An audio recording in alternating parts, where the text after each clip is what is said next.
आप सभी श्याम भक्तों को जय श्री श्याम। श्याम भक्तों कैसे हैं आप सभी? उम्मीद करते हैं अच्छे ही होंगे। श्याम भक्तों कभी कभी जीवन में वो समय भी आता है जब एक पत्नी के सारे सपने, सारी उम्मीदें और उसके घर परिवार की नींव ही हिलती हुई महसूस होती है। और ये तब होता है जब उसका पति, जो कभी उसका सबसे करीबी, सबसे अपना था, धीरे धीरे किसी और की ओर खींचने लगता है।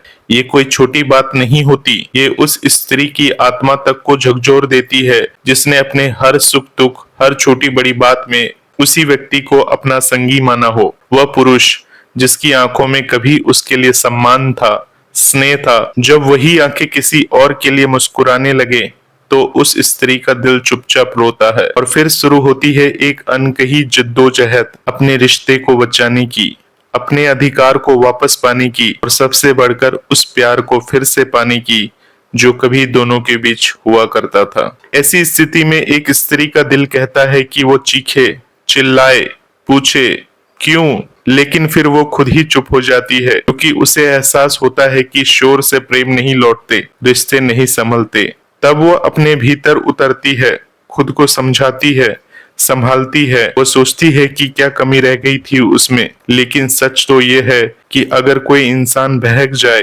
तो उसका जिम्मेदार सिर्फ वही होता है। एक सच्ची पत्नी कभी अपने कर्तव्य से नहीं चूकती, और जब वो देखती है कि उसके लाख समझाने पर भी उसका जीवन साथी बदल नहीं रहा, तब वो टूटती नहीं, वह और मजबूत हो जाती है, क्योंकि उसे मालूम होता है कि वो किसी की छाया नहीं है, वह स्वयं एक धुरी है जिसके इर्द गिर्द पूरा परिवार घूमता है। उसका दर्द असली होता है, उसकी आंखों में उतरती रातें और सुबहों का अकेलापन झूठा नहीं होता। पर वो किसी से शिकायत नहीं करती, वह फिर भी घर को संभालती है, बच्चों की हंसी को बचाए रखती है, पति की गलतियों को अपने आंचल में छुपा लेती है, बस इस आस से कि एक दिन उसका साथी लौट आएगा। वो सिर्फ रिश्ता नहीं निभा रही होती, वह अपने संकल्प को भी जी रही होती है, और इसी संकल्प के साथ वो भगवान की ओर झुकती है, खाटू श्याम जी की ओर, जो कलयुग में सबसे जल्दी सुनने वाले देवता माने जाते हैं। वो रोती नहीं, वो भीख नहीं मांगती, वो केवल प्रार्थना करती है, एक सच्ची निस्वार्थ प्रार्थना।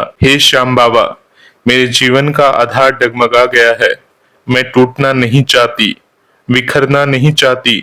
मेरी दुनिया उसी एक व्यक्ति से जुड़ी है जो अब किसी और की ओर देखता है, पर मेरा प्रेम आज भी वही है, पवित्र, अडिग और संकल्प से भरा हुआ। आप कृपा कीजिए, मेरे पति को सद्बुद्धि दे, उन्हें ये समझ आए कि जिस स्त्री ने हर मोड़ पर उनका साथ निभाया, उसकी अहमियत क्या है। वह फिर से वही बने जो किसी समय मेरे लिए वो सब कुछ थे। मैं कोई स्वार्थ नहीं रखती प्रभु, बस मेरा घर फिर से वो बन जाए जहाँ प्रेम हो, सम्मान हो और सच्चाई हो।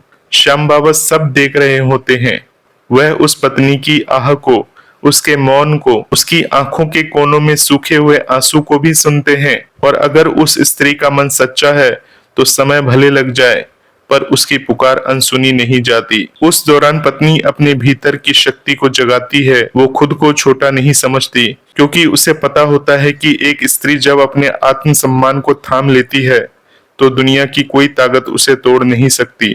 वो न कमजोर होती है, न निर्भर, वो हर दिन खुद को संवारती है, अपने मन को एक माँ की जैसे संभालती है, और पूरे भरोसे के साथ भगवान से जुड़ी रहती है। पति अगर फिर भी ना बदले तो वो रोती नहीं, वो समय के साथ अपना रास्ता तय करती है, लेकिन जब तक उसकी आत्मा इजाजत देती है वो कोशिश नहीं छोड़ती, क्योंकि सच्चा प्रेम कभी हार नहीं मानता, वह मोह माया में नहीं डगमगाता। और ये भी सत्य है कि जब कोई स्त्री मन से अपने पति के लिए ईश्वर से प्रार्थना करती है तो उसका असर अवश्य होता है। वो पुरानी यादें, वो साथ में बिताए पल, सब एक दिन पति के दिल में फिर से उतरने लगते हैं।